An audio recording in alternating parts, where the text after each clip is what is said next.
이 재산 아무도 못 건드려. 특히 너 같은 며느리는 더더욱. 그 말 한마디로 모든 균형이 무너졌다. 서울 강남, 그 중에서도 손꼽히는 초고층 아파트 펜트하우스. 이곳의 주인은 윤혜정, 67세. 30년 전엔 허름한 여인숙이었지만 지금은 서울을 대표하는 고급 부동산의 대부라 불린다. 땅이 돈이고 건물이 권력이던 시대의 승자였다. 그날도 혜정은 고급 홍차를 마시며 거실 창밖의 도시 풍경을 내려다보고 있었다. 그러나 그녀의 평온한 일상은 그녀가 가장 꺼리는 한 인물의 등장으로 산산이 깨어졌다. 어머니, 이번에도 또 저희 얘기 무시하실 건가요? 목소리는 차가웠고 눈빛은 싸늘했다. 며느리 서지우, 결혼 8년 차, 두 아이의 엄마, 중학교 국어 교사였지만 혜정에게는 결코 마음에 들지 않는 여자였다. 지우, 너 그 땅에 대해서 뭘 안다고 그래? 아직도 내 재산 가지고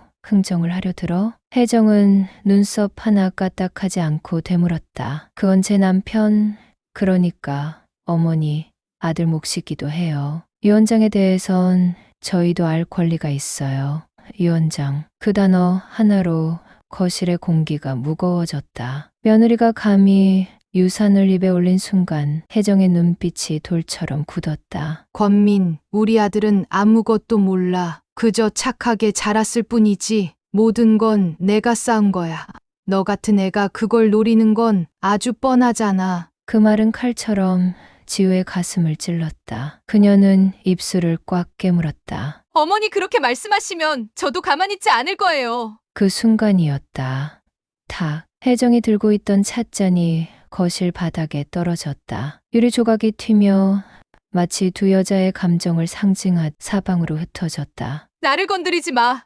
내 방식대로 끝까지 갈 거니까. 지우는 아무 말 없이 그 자리를 나갔다. 하지만 혜정은 알 수 있었다. 그녀의 눈빛엔 분명 싸움의 서막을 알리는 냉기와 결심이 담겨 있었다는 것을.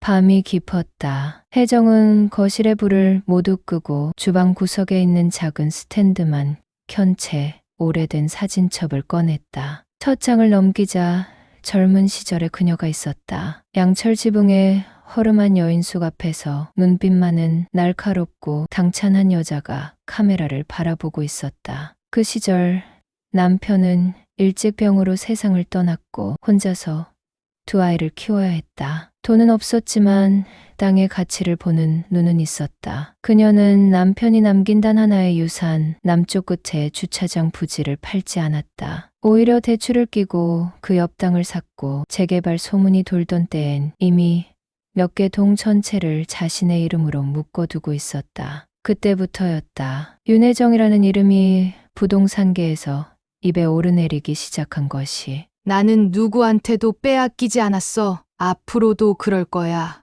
혜정은 조용히 사진첩을 덮었다. 그러나 그녀의 마음속엔 며느리의 말이 맴돌고 있었다. 위원장에 대해선 저희도 알 권리가 있어요. 그 말 한마디에 혜정의 심장은 알 수 없는 불안을 느꼈다. 그녀는 자신의 재산을 결코 물려주기 싫은 사람이 있었다. 바로 지우였다. 한편 서지우는 남편 권민과 함께 아파트로 돌아오고 있었다. 지우야, 너무 자극한 건 아니야? 어머니는 원래 그런 분이잖아. 권민의 말에 지우는 말없이 창밖을 바라보았다. 도시의 불빛은 여전히 찬란했지만 그녀의 마음은 얼어붙은 채였다. 당신은 항상 중간에서 아무 말도 안 해. 그게 더 나빠. 내가 뭘 위해 여기까지 왔는지 몰라? 권민은 고개를 떨궜다. 그는 어릴 때부터 어머니의 말에 고분고분 따랐다. 가업을 잇기보다는 교수가 되고 싶다며 학문에만 매달렸고 부동산엔 관심도 없었다. 그 틈을 비집고 지우는 가족의 일에 깊이 발을 들이게 되었고 혜정은 점점 며느리를 경계하기 시작했다. 그러나 지우 역시 과거가 있었다. 그녀의 아버지는 부동산 사기로 전과를 가진 인물이었다. 그 사실을 혜정은 결혼 초기에 알게 되었고 그날 이후로 지우를 결코 신뢰하지 않았다. 지우는 아직 말하지 않은 비밀이 하나 더 있었다. 그녀는 윤혜정의 유언장 초안을 이미 입수했다는 사실을. 그녀는 휴대폰을 꺼내 변호사에게 보낸 메일을 확인했다. 보낸 사람 서지우. 제목 유 원장 초안 관련 의견. 유 원장의 문제가 있을 경우 법적으로 대응 가능한 방법을 검토해 주세요. 지우는 조용히 미소 지었다. 게임은 이제 시작이에요, 어머니. 인천국제공항 도착 게이트. 한 여인이 무거운 가방을 끌며 천천히 걷고 있었다. 엄마가 이렇게 쉽게 죽지는 않겠지. 그녀의 이름은 권세린, 윤혜정의 큰딸이자 서지우의 시누이다. 혜정과의 인연은 10년 전 싸움 한 번으로 끊겼다. 그날 이후로 서로의 생일도 가족 행사도 연락하지 않았다. 하지만 세린은 지금 어머니가 자신을 필요로 한다는 걸 어렴풋이 느끼고 있었다. 공항 밖으로 나서는 순간 그녀는 한 통의 전화를 받았다. 누나, 세린 누나 맞지? 전화기 너머 들려온 목소리는 동생 권민이었다. 미나, 오랜만이야. 어머니가 누나 오는 거 모르셔. 갑자기 온 거야? 세린은 짧게 웃었다. 말했으면 공항에서 차부터 돌려보냈겠지. 이번엔 내가 먼저 움직이려고. 그녀는 택시에 올라탄 뒤 혜정의 펜트하우스를 향했다. 같은 시각 혜정은 집무실에 앉아 장부를 정리하고 있었다. 문득 탁자 위에 놓인 사진 한 장에 시선이 멈췄다. 세린과 민 두 남매가 어릴 때 나란히 서 있던 사진. 그녀는 조용히 사진을 뒤집었다. 버린 건 아니야. 내가 밀어낸 거지. 세린은 어릴 적부터 어머니의 기대를 한 몸에 받았다. 명문대 법학과를 졸업하고 해외 유학까지 다녀온 자랑스러운 딸이었다. 하지만 결혼 문제로 크게 충돌한 뒤 혜정은 세린을 유산에서 제외하겠다고 선언했다. 그 선택이 옳았는지 혜정은 아직도 확신이 없었다. 저녁 8시 초인종이 울렸다. 혜정은 인터폰을 보지도 않고 도어락을 열었다. 그러나 문을 열고 들어온 사람을 보는 순간 그녀의 표정이 굳어졌다. 세린이 안녕하세요, 어머니. 저 왔어요.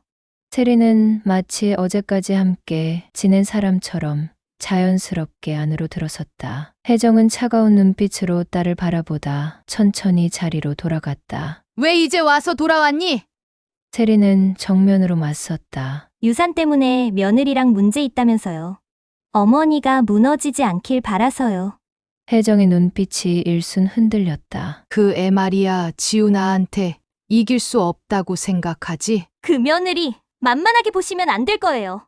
세린은 가방에서 한 장의 서류를 꺼내 책상 위에 올려놓았다. 이건요, 어머니가 예전에 작성한 유언장의 원본이에요.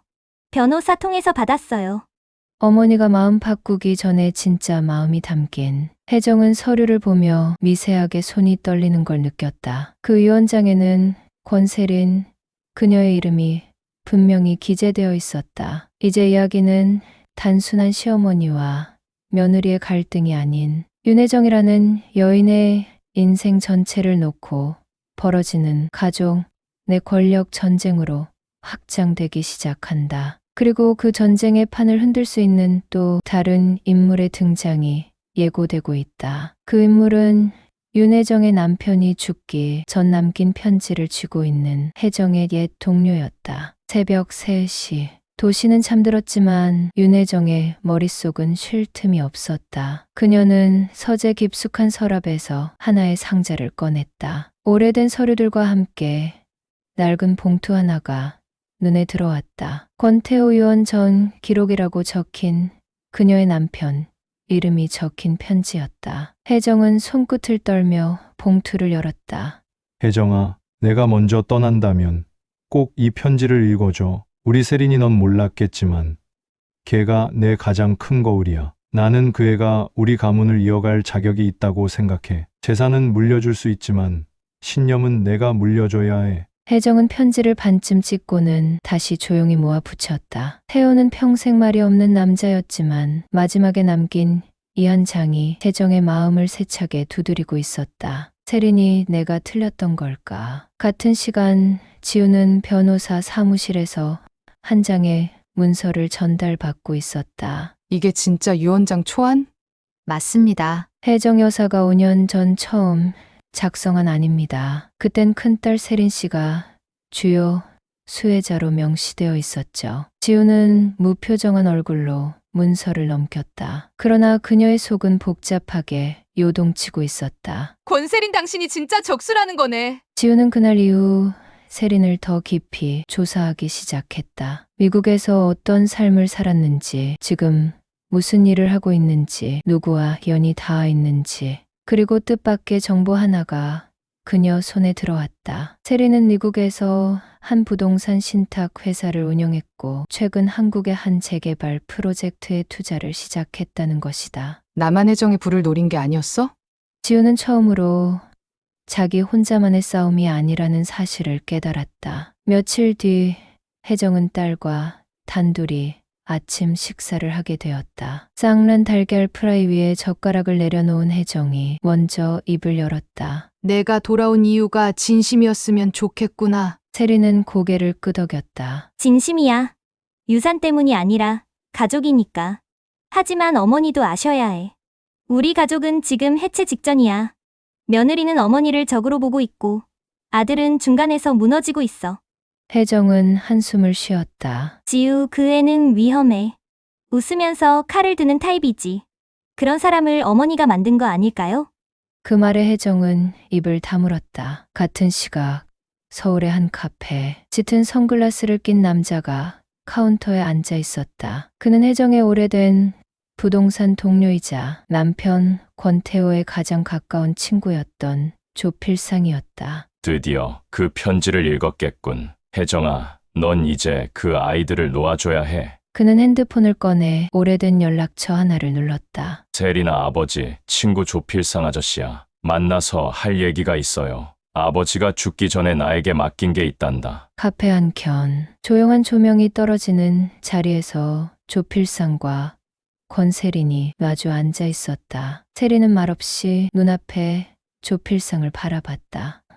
조필상, 아버지 권태호와는 부동산 업계에서 30년을 함께한 사이다. 그는 업계에서 숨은 설계자로 불릴 정도로 치밀하고 은밀한 인물이었다. 아버지께서 저에게 무언가 맡기셨다고요? 조필상은 고개를 끄덕이며 안쪽 주머니에서 오래된 갈색 봉투 하나를 꺼냈다. 이건 내 아버지가 돌아가시기 한 달 전에 직접 내게 맡긴 거야. 혜정이 너에게는 절대 넘기지 말라고 하셨지. 세린은 봉투를 조심스레 열었다. 안에는 편지 2장과 오래된 계약서가 들어 있었다. 첫 번째 편지에는 짧고도 강한 한 줄이 있었다. 세린이에게 내 몫을 넘겨라. 혜정이는 이미 자기 몫 이상을 가져갔다. 권태호. 두 번째 편지에는 태호의 사업 초기 자금 운용 내역과 조필상과 함께 공동 투자했던 재개발 부지의 명예 관련 내역이 상세히 적혀 있었다. 그중 일부는 현재 혜정의 재산 중 가장 핵심인 부동산들이었다. 이걸 어머니는 전혀 모르고 있었던 건가요? 모르지는 않았겠지. 다만 외면했을 뿐이야. 조필상은 천천히 커피를 마시며 말했다. 너희 어머니는 강한 여자야. 하지만 그 강함이 때로는 모두를 망가뜨린다. 태호가 죽기 전까지 내게 재산을 나누고 싶어 했던 건 단순한 감정이 아니었어. 그건 정리되지 않은 삶에 대한 사죄였지. 세린은 두 손을 꼭 쥐었다. 이제 그녀는 알 수 있었다. 아버지의 진심과 어머니의 고집 사이에서 그녀는 희생자가 아니라 승계자였다는 것을. 같은 시각 지우는 사무실에서 또 다른 문건을 열람하고 있었다. 그녀의 변호사는 불안한 얼굴로 입을 열었다. 서지우 씨, 이건 문제가 커질 수 있어요. 혜정 여사의 일부 부동산 소유권이 애초에 위법하게 넘어간 흔적이 있습니다. 만약 그 문서가 공개된다면 지우는 차갑게 웃었다. 그 문서는 제 손에 들어올 겁니다. 그녀는 혜정의 비서였던 윤비서에게 접근하고 있었다. 윤비서는 혜정 곁에서 10년 이상을 보좌해온 인물이지만 최근 혜정과의 갈등으로 사표를 제출했다. 지우는 윤비서와 은밀히 만나기 위해 약속 장소로 향했다. 펜트하우스에서는 혜정이 잠 못 이루고 있었다. 세린의 귀환, 지우의 침묵, 그리고 조필상의 흔적까지. 모든 것이 그녀의 세계를 흔들고 있었다. 그리고 새벽 2시 핸드폰에 한 통의 메시지가 도착했다. 보낸 사람 조필상. 넌 태호의 뜻을 외면했지만 나는 그 뜻을 따라가기로 했다. 너도 진실 앞에 설 시간이 왔다. 혜정은 눈을 감았다. 수십 년간 쌓아온 부와 명예가 한순간에 모래처럼 흘러내리는 느낌이었다. 그녀는 중얼거렸다. 이 전쟁은 이제 나 혼자 싸우는 게 아니구나. 서울 청담동 오래된 골목 끝 한적한 찻집. 윤혜정은 단정한 정장을 입고 조필상과 마주 앉았다. 둘 사이엔 한동안 말이 없었다. 과거의 추억은 먼지처럼 부유했지만 그 침묵은 더 많은 말을 담고 있었다. 오랜만이야, 혜정아. 조필상이 먼저 입을 열었다. 굳이 이런 방식으로 날 흔들 이유는 없었잖아. 혜정의 목소리는 차가웠지만 눈동자 깊은 곳엔 미묘한 흔들림이 있었다. 흔든 건 내가 아니라 태호야. 그 사람은 마지막까지 너를 믿지 않았어. 그리고 세린이에게 남긴 말이 있었지. 조필상은 봉투에서 편지 사본 한 장을 꺼내 혜정에게 건넸다. 혜정은 떨리는 손으로 그것을 받아 들여다보았다. 편지에는 단 한 문장이 적혀 있었다. 내 딸 세린아, 나의 이름으로 다시 서길 바란다. 혜정은 손끝에 힘을 줬다. 그럼 당신은 세린이가 내 재산을 차지하길 바란다는 거야? 나는 그저 태호가 남긴 말을 따르는 것뿐이야. 그 사람이 원하는 건 화해였고, 상속이었고, 정이었어. 혜정은 미간을 찌푸리며 자리에서 천천히 일어났다. 정이라는 단어. 그거 참 사람 조각내기 좋더라. 그 시각 지우는 윤비서를 비밀리에 만났다. 윤비서는 혜정의 행적을 누구보다 잘 아는 사람이었고 결정적인 정보를 쥐고 있었다. 이건혜정 여사가 몇 년 전 몰래 작성한 재산 이전 계획안이에요. 큰딸 이름은 빠져 있고 오직 권민 씨와 그쪽 이름만 들어 있어요.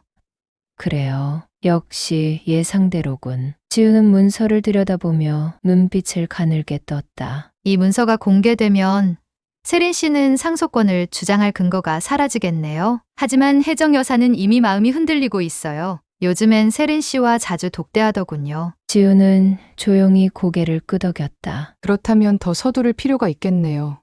며칠 서울중앙지방법원 민사과. 세린은 변호사와 함께 정식으로 상속 전유언 검토 청구를 접수했다. 그녀는 침착했지만 가슴 속에서는 파도가 일렁이고 있었다. 그 순간 법원 건물 밖에서 지우와 마주쳤다. 누구보다 빠르시네요, 세린 씨. 뭘 준비하는지 아는데 이제 막을 순 없을 거예요. 상속이요? 과연 그게 어머니를 위한 길일까요? 지우의 말에 세린은 한 걸음 다가서며 낮은 목소리로 말했다. 이건 어머니를 위한 게 아니에요. 아버지가 남긴 마지막 말을 세상에 남기기 위한 길이에요.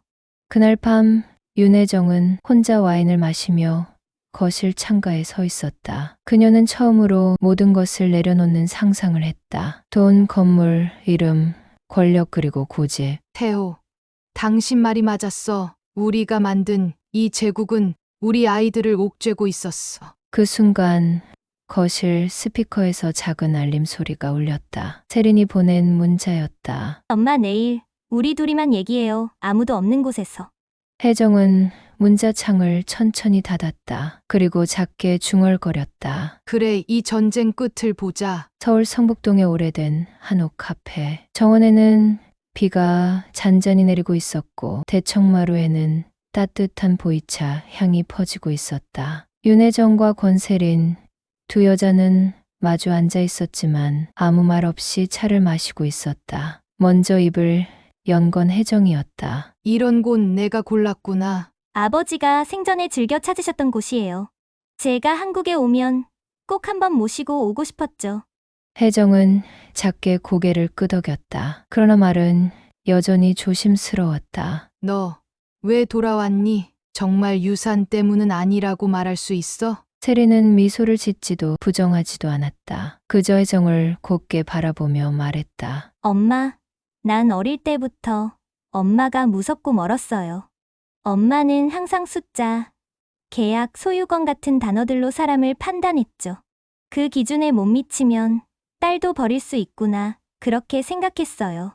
혜정은 입술을 꾹 다물었다. 그건 누구보다 혜정 자신이 오래 묻어두고 싶었던 말이었다. 세린은 말을 이었다. 하지만 아버지는 다르게 말했어요. 엄마는 강해서 약한 감정을 숨기는 방법밖에 몰랐다고요. 그래서 난 엄마에게 다시 말 걸기로 했어요. 이제라도 진짜 내 이름으로. 혜정의 눈가에 미세하게 주름이 떨렸다. 세린아, 나는 내가 아버지처럼 될까봐 무서웠어.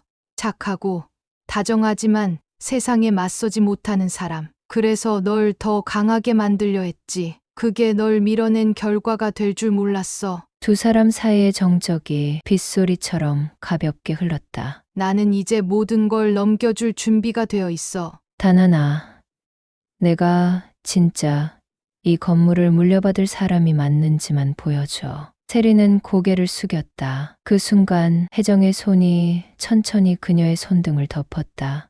엄마, 세린의 눈에서 조용히 눈물이 흘렀다. 그날 밤 혜정은 모든 가족을 펜트하우스로 불러들였다. 권민, 서지우, 그리고 세린. 오랜 시간 모이지 않았던 세 사람이 한자리에 앉았다. 혜정은 정중하게 앉아 말했다. 유원장은 폐기하겠다. 새로운 유산, 배분안을 만들 거다. 세린이, 너는 아버지의 뜻에 따라 내 오른팔로 함께할 것이다. 지우는 침착하게 표정을 유지했지만 눈빛은 서늘하게 식어갔다. 그리고 지우 너. 혜정은 그녀를 정면으로 바라보았다. 너에겐 더 이상 유산은 없어. 하지만 아이들의 엄마로서 이 가족 안에 남을 자리는 아직 있어. 그 말은 명백한 선전포고이자 동시에 유일한 출구였다. 지우는 조용히 자리에서 일어났다. 저는 그렇게 순순히 물러나지 않아요. 어머니, 끝까지 싸울 준비되어 있으니까요. 그녀는 돌아서며 마지막 말을 남겼다. 곧 판이 다시 짜일 거예요. 서울 도심의 고급 오피스 빌딩 한켠. 지우는 자신만의 비밀 사무실에서 새로운 인물을 만나고 있었다. 다시 만나서 반갑습니다. 변호사님. 제가 부탁드린 자료는 준비되었나요? 상대는 서울에서도 손꼽히는 기업 소송 전문 변호사 차유정. 서지우는 오래전부터 그녀와 조용히 연결되어 있었고 오늘은 모든 패를 꺼낼 날이었다. 이 문건들을 보세요. 혜정 여사가 지난 20년간 진행한 일부 재개발 사업엔 법적으로 석연찮은 점이 꽤 많습니다. 차유정은 노트북 화면을 돌려 보여줬다. 거기엔 세무기록 위조, 허위 명의 부동산 계약, 미등기, 자산 운용 등 혜정의 사업 기반을 흔들 수 있는 내용이 정리되어 있었다. 그리고 결정적으로 차유정이 마지막 문서를 꺼냈다. 이건 혜정 여사가 젊은 시절 불법으로 명의를 빼앗아 땅을 강제 수용했던 건입니다. 당사자는 세린 씨의 외삼촌입니다. 즉 혜정 씨의 친정 오빠죠. 지우의 눈빛이 매섭게 빛났다. 가족의 뿌리부터 썩어 있었단 거네요. 며칠 후 뉴스에 작은 기사가 실렸다. 단독 윤혜정, 과거 재개발 구역에서 강제 명예 이전 의혹 피해자, 유족 증언 확보. 기사는 아직 작았지만 파장은 조용히 퍼지고 있었다. 윤혜정은 기사를 본 순간 차가운 물을 뒤집어 쓴 것처럼 얼어붙었다. 그날 오후 그녀는 변호사를 불러 조용히 말했다. 내가 지금 무너질 수는 없어. 지금 이 순간 나를 무너뜨리려는 사람이 누군지 알고 있어. 한편 세린도 기사를 접하고 충격을 받았다. 외삼촌과 엄마가 그런 일을.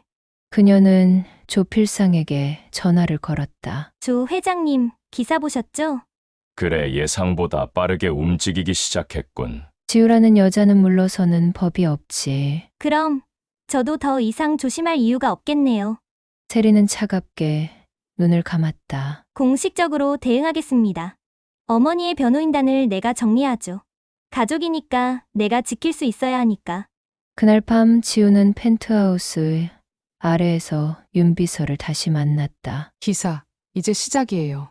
그리고 어머니의 옛 회계장부 원본 그거 아직 당신이 가지고 있죠? 윤비서는 망설이다가 조용히 가방에서 오래된 회계 기록 하나를 꺼냈다. 이게 나한테 무슨 일이 생기면 언론사로 바로 전달되게 설정해놨어요. 당신도 조심하세요. 지우는 그 장부를 바라보며 낮게 웃었다. 이제 진짜 끝을 향해 가고 있어요. 서울중앙지방법원 제3민사합의부. 재판정의 공기는 무겁고 팽팽했다. 윤혜정은 정장을 단정히 입고 가족 중 누구보다 먼저 법정에 도착해 있었다. 그녀의 곁엔 딸 세린과 변호사 팀이 함께했다. 세린은 오늘만큼은 기업 후계자가 아닌 어머니의 방패로 서 있었다. 어머니, 절대 감정적으로 반응하시면 안 돼요. 지우는 바로 그걸 노리고 있어요.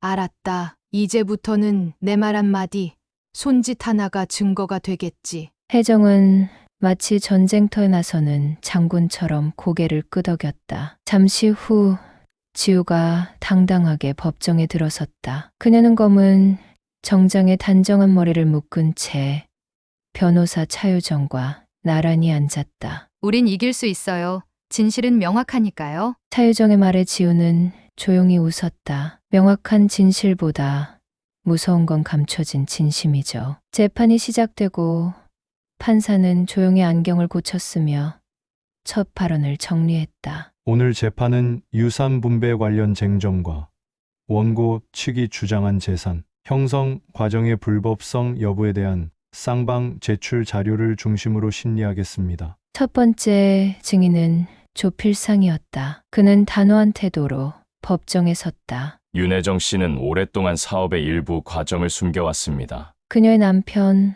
권태호 씨는 본래 해당 재산 일부를 큰딸에게 넘기려 했으며 그 의사는 서면으로도 남아 있었습니다. 지우 측 변호사는 그 증언을 강하게 지지했다. 이 문서가 바로 그 당시 권태호 씨의 진술 녹취록입니다. 녹음은 15년 전 조필상 씨가 보관하고 있던 기록으로 진정성 및 금성 분석을 모두 완료했습니다. 재판정안은 술렁이기 시작했다. 세리는 손을 꼭 쥐며 어머니를 바라보았다. 혜정은 눈을 감고 있었다. 그녀의 안에서 무너지는 것과 싸우는 듯한 고요함이 맴돌았다. 이어진 증인은 혜정의 옛 비서 윤비서였다. 그녀는 떨리는 목소리로 말했다. 저는 혜정 여사의 회계 기록을 정리하며 일부 세무상 이상 거래를 목격했습니다. 하지만 그때는 저항할 수 없었습니다. 지금에서야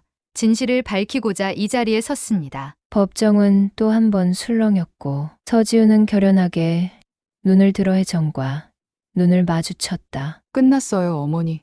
하지만 그 순간 세린이 자리에서 일어났다. 그녀는 조용히 재판부에 요청했다. 재판장님, 반대 증인 진술 요청드립니다. 권세린, 윤혜정의 장녀로서 어머니의 입장을 증언하겠습니다. 판사는 고개를 끄덕였다. 세린은 단호히 증언대에 서서 말했다. 법정안은 조용했다. 그 누구도 입을 열지 않았고 단지 조용히 윤혜정의 발걸음에 귀를 기울이고 있었다. 혜정은 법정 중앙에 위치한 증언대에 천천히 섰다. 그녀의 눈빛은 강했지만 말투는 전과 다르게 낮고 단호했다. 윤혜정 증인, 본인의 선서를 하시겠습니까? 혜정은 깊게 숨을 들이켠 뒤 고개를 끄덕였다. 모든 진실을 말하겠습니다. 감추지 않고 꾸미지 않겠습니다. 그녀는 입을 열었다. 나는 가난하게 시작했습니다. 남편과 함께 여인숙을 운영하며 하루하루를 버텼고 남편이 병으로 떠난 후 두 아이를 혼자 키워야 했습니다. 그녀의 목소리는 떨리지 않았지만 법정 곳곳에서 숨죽인 탄식이 들려왔다. 재개발이라는 단어는 내게 살아남는 방법이었습니다. 법은 늘 부자들 편이었고 나는 그 사이에서 살아남기 위해 법처럼 살았습니다. 그러다 보니 잘못된 선택도 했습니다. 지금 그 대가를 받고 있다는 걸 인정합니다. 잠시 말을 멈춘 그녀는 방청석에 앉아있는 세린과 눈을 맞췄다. 하지만 나는 내 아이들에게 무너지는 세상을 넘겨주고 싶지 않았습니다. 그래서 다 숨겼습니다. 약함도, 눈물도, 후회도. 그게 내 방식이었습니다. 그녀는 조용히 자신의 가슴을 두드렸다. 나는 내 이름으로 이 집을 지었습니다. 그 안에는 죄도 있고, 희생도 있고, 자랑도 있습니다. 하지만 지금 나는 이 모든 걸 아이들에게 맡기기 위해 정말로 진실을 내려놓을 준비가 되어 있습니다. 세린은 참았던 눈물을 훔쳤고 판사는 조용히 고개를 숙이며 말했다. 증언, 감사합니다. 이 증언은 추후 재산 형성 및 법적 정당성 판단의 중요한 참고로 기록하겠습니다. 재판이 끝나고 혜정은 복도에서 지우와 다시 마주쳤다. 두 사람 사이엔 긴 침묵이 흘렀다. 이겼다고 생각했는데 아직은 아니네요. 지우의 목소리는 예상외로 낮고 조용했다. 너도 이제 알겠지. 이 싸움은 누가 더 많이 가졌느냐가 아니라 누가 더 많이 감당할 수 있느냐의 싸움이었다는 걸. 혜정의 말에 지우는 처음으로 고개를 숙였다. 전 더 강해져야겠네요. 그리고 다음에는 저만의 방식으로.